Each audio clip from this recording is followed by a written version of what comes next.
వ్యాప్తంగా ప్రపంచ స్థాయిలో కూడా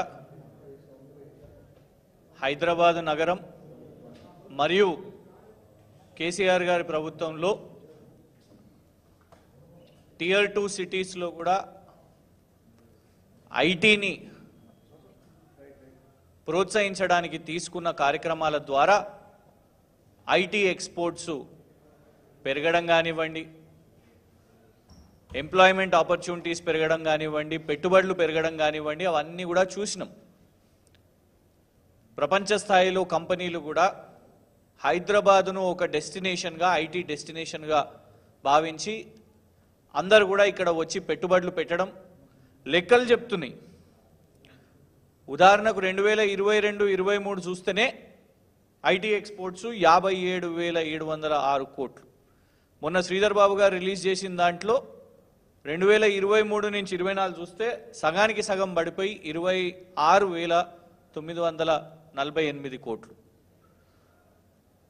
ఉపాధి అవకాశాలు సగం పడిపోయినాయి, పెట్టుబడులు సగం పడిపోయినాయి. దానికి కారణం ఇవాళ ఉన్న కాంగ్రెస్ ప్రభుత్వం పేరుకి ప్రచారం చేసుకుంటున్నది కానీ వాస్తవాలను దాపెడుతున్నది. మనం చూసినాం, డావోస్కి వెళ్ళినప్పుడు రేవంత్ రెడ్డి గారు చాలా ప్రచారం చేసుకున్నారు. గోధీ ఇండియా అనే సంస్థ వచ్చి ఇక్కడ 1,000 కోట్లు పెట్టుబడి పెడుతున్నది అని ప్రచారం చేస్తే అప్పుడే యాన్యువల్ స్టేట్మెంట్ కూడా విడుదల చేయడం జరిగింది. గోధీ అనే సంస్థ దానికి కేవలం 20 లక్షల రూపాయల annual profit and loss statement చూపెట్టి మరి మేము చెప్పినాం చాలా క్లియర్గా, కేవలం 27 లక్షల రూపాయల ప్రాఫిట్ అండ్ లాస్ యాన్యువల్ వ్యాపారం చేస్తున్న ఒక సంస్థ ఇన్ని 1,000 కోట్లు ఎట్లా పెడుతుంది రేవంత్ రెడ్డి గారు అని అంటే దాని గురించి గప్చుప్. ఆ తర్వాత మూసి 1,50,000 కోట్లు అంటారు, 50,000 కోట్లు అంటారు, ఇష్టం వచ్చినట్టు దాని సంఖ్య చెప్తున్నారు. ఆ మూసి విషయం మీద కూడా రేవంత్ రెడ్డి గారు ఇక్కడనే సెక్రటేరియట్లో మెయిన్ హార్ట్ అనే ఒక సంస్థతోని సమావేశం పెట్టిండ్రు వాళ్లకు మూసి ప్రాజెక్టుని కట్టిపెట్టడానికి. ఆ సంస్థ పాకిస్తాన్ నుంచి అక్కడున్న ఇన్వెస్టిగేషన్ ఏజెన్సీసు, అక్కడున్న ఫెడరల్ ఏజెన్సీసు వాళ్ళ మీద లుకౌట్ నోటీస్ పెట్టింది. 3,000 కోట్ల అక్కడున్న వాళ్ళ ప్రభుత్వ డబ్బులను తీసుకొని దోచుకొని పరారైపోయినరు, మళ్ళీ తిరిగి వస్తలేరు అని. నిన్న అన్ని పేపర్లు, ఇవాళ పొద్దున ఉదయం పేపర్లు అన్ని, నిన్న రాత్రికి రాత్రి ముఖ్యమంత్రి గారి కార్యాలయం నుంచి ఒక ప్రకటన రాగానే పాపం మన రాష్ట్ర మీడియా వాళ్ళందరూ కూడా ప్రధాన పత్రికల్లో 839 కోట్ల పెట్టుబడి వాల్ష్ కర్రా ఒప్పందం, సాక్షి 839 కోట్ల పెట్టుబడి వాల్ష్ కర్రాతో ఒప్పందం, పయనీర్ వాల్ష్ కర్రాతో ఒప్పందం, Hindu Walsh Karra Holdings to invest, Deccan Chronicle Walsh Karra to invest, Eenadu 839 కోట్లు, ఫ్రంట్ పేజ్ ఆంధ్రజ్యోతి, తెలంగాణ స్టార్టప్లో వాల్ష్ కర్రా 839 కోట్లు. పాపం టైమ్స్ ఆఫ్ ఇండియా వాళ్ళైతే ఏకంగా banner item, US firm Walsh Karra holding to invest over 800 crores in Telangana startups. గింత 800 కోట్ల పెట్టుబడి ఇక్కడికి తీసుకొని వచ్చిర్రు, ఈ వాల్ష్ కర్రా హోల్డింగ్ ఎవరబ్బా అని కొంత ఈ కంపెనీ గురించి చదివే ప్రయత్నం చేసినాం. ఎందుకంటే మరీ ముఖ్యంగా రేవంత్ రెడ్డి గారు ప్రచారం గొప్పగా చేస్తారు మహిళల విషయం మీద. బస్సు స్కీమ్ మహిళల కోసం తెచ్చినాం అని ప్రచారం చేస్తారు. అందులో టికెట్ కాంట్రాక్ట్లు, టికెట్ల గొడవలు, ఇవాళ పురుషులు కూడా వాళ్ళు చెప్తున్నారు అన్న మాకు కూడా ఉచిత టికెట్ ఇస్తున్నారు, 0 టికెట్ ఇస్తున్నారు అనేసి. ఇదే కాకుండా 2,500 రూపాయలు రాష్ట్రంలో ఉన్న మహిళలకు ఇస్తాము అని చెప్పారు. మహిళలు అనగానే రేవంత్ రెడ్డి గారు ప్రచారం చేస్తారు. ఇందులో కూడా 839 కోట్లు వి హబ్బు మహిళలతో కలిసి రేపు 5 సంవత్సరాలు వాళ్ళ కోసం వ్యాపారవేత్తలుగా తీర్చిదిద్దడానికి వాల్ష్ కర్రాతో ఒప్పందమని ముఖ్యమంత్రి గారి కార్యాలయం చేసింది. మేము కూడా సంతోషం, ఎందుకంటే కేటీఆర్ గారు నిన్ననే ఆల్ ద బెస్ట్ కూడా చెప్పారు ముఖ్యమంత్రి గారి బృందానికి. ముఖ్యమంత్రి గారు అమెరికాకి బయలుదేరారు బృందం, ముఖ్యమంత్రి గారి తమ్ముడు కొండలు గారు ఆస్ట్రేలియాకి బయలుదేరారు బృందం. మరి ఏం పెట్టుబడులు తీసుకురావడానికో ఇంకొక రాజకీయ నాయకుల బృందం ప్యారిస్ ఒలింపిక్స్కి పోయారు, అందులో క్రీడాకారులు ఎవరు లేరు, మాజీ క్రీడాకారులు లేరు, పోయినరు రాజకీయ నాయకులు. ఇట్లా రకరకాల చోట్లకు బృందాలు పోయినరు.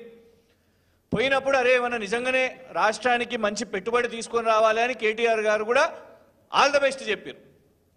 అయితే కాగ్నిజెంట్ ఎక్స్పాన్షను ముందున్న పెట్టుబడులు ఇక్కడ ఒకవేళ విస్తీర్ణ పెంచుతున్నారు అంటే దాన్ని స్వాగతిస్తాం. కానీ కొత్త కంపెనీలు వస్తున్నప్పుడు, కొత్త కంపెనీలు మీరు తెస్తున్నప్పుడు కేవలం ప్రచార ఆర్భాటం కోసమే 839 కోట్లు అని మీరు మళ్ళా ఇంకొక బోగస్ కంపెనీకి ఎంట్రీ ఇస్తే ఎట్లా? ఇది ఈ కంపెనీ వాల్ష్ కర్రా హోల్డింగ్స్ దాని ఇన్కార్పొరేషన్ డేట్ చూస్తే 6 మార్చ్ 2024. ఇదే సంవత్సరంలో కేవలం 4 నెలల ముందు ఆరంభమైన ఈ కంపెనీ వాల్ష్ కర్రా హోల్డింగ్స్. దాంట్లో ఇద్దరు డైరెక్టర్లు ఉన్నారు. పోనీ ఎన్ని షేర్స్ ఉన్నాయి అబ్బా, మస్తు పెద్ద కంపెనీ కావచ్చు, ఇద్దరు చాలా షేర్స్ కొన్నారు అని అనుకుంటే చెరొక 50. గ్రెగ్ వాల్ష్ బిల్ గేట్స్ రేంజ్లో, ఎందుకంటే ఇక్కడ మనకు 839 కోట్లు పెడుతున్నారు. ఈ గ్రెగ్ వాల్ష్ గారు ఎంత షేర్ ఉందబ్బా ఇంట్లో అనుకుంటే 50 షేర్లు. ఈ ఫనీ కర్రా గారు వారికి ఇంకొక 50 షేర్లు, ఇద్దరే 50 షేర్లు.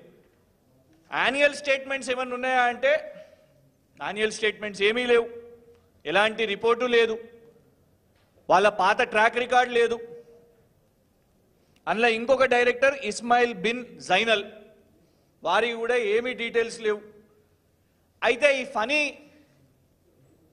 కర్రా గారి పాత ఇంకొక కంపెనీ గురించి కూడా డీటెయిల్స్ తీస్తే మినిస్ట్రీ ఆఫ్ కార్పొరేట్ అఫేర్స్, ఏదో మేము సృష్టించింది కూడా కాదు, మినిస్ట్రీ ఆఫ్ కార్పొరేట్ అఫేర్స్ కేంద్రంలో రిజిస్ట్రేషన్ చేసుకున్న విట్స్లీ ఐటీ సొల్యూషన్స్ ప్రైవేట్ లిమిటెడ్కి డైరెక్టర్గా పనిచేసారు ఈ ఫనీ కర్రా గారు. ఒక్క యాన్యువల్ స్టేట్మెంట్ కూడా పెట్టకుండా స్ట్రైక్ ఆఫ్ చేసిన కంపెనీ ఇది.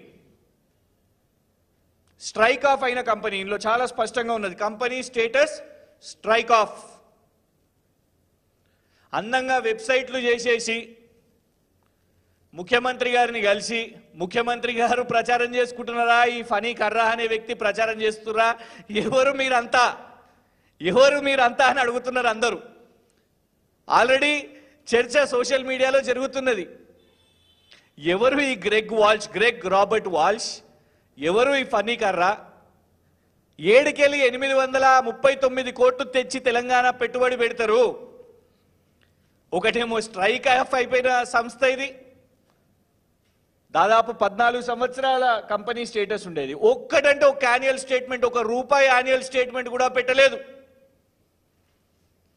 4 నెలల ముందు ఇద్దరు కలిసి ఏర్పాటు చేసిన సింగపూర్లో ఇన్కార్పొరేట్ అయిన సంస్థ ఇవాళ పోయి అమెరికాలో ఒప్పందం చేసుకుంటున్నారు. సీస్మిక్ అనే సంస్థ ఇంకొకటి ఉన్నది వీళ్ళది, దాంట్లో కూడా ఎలాంటి డీటెయిల్స్ ఉండవు. ఫ్రాడ్ కంపెనీల కోసం రేవంత్ రెడ్డి గారు ఇవాళ అమెరికాకు పోయినరా? మొదటి రోజే, ఫస్ట్ డేనే కేవలం ప్రచారం కోసం గిన్నిన్ని పేపర్ల పాపం మా తెలంగాణ మీడియా వాళ్ళందరూ కూడా వాళ్ళకి ఇంత స్పేస్ ఇచ్చే ఫ్రంట్ పేజు, సెకండ్ పేజు అందరు రాసిర్రు. రాత్రికి రాత్రి అరే ముఖ్యమంత్రి గారు ఏదో పెద్ద అనౌన్స్మెంట్ చేసిర్రు, రాష్ట్రానికి పెట్టుబడులు వస్తున్నాయి, ఇగోండి ఇన్ని పేపర్ల బ్యానర్ ఐటమ్ 839 కోట్లు అని. కానీ కంపెనీ చూస్తే బోగస్ ఫ్రాడ్ కంపెనీ.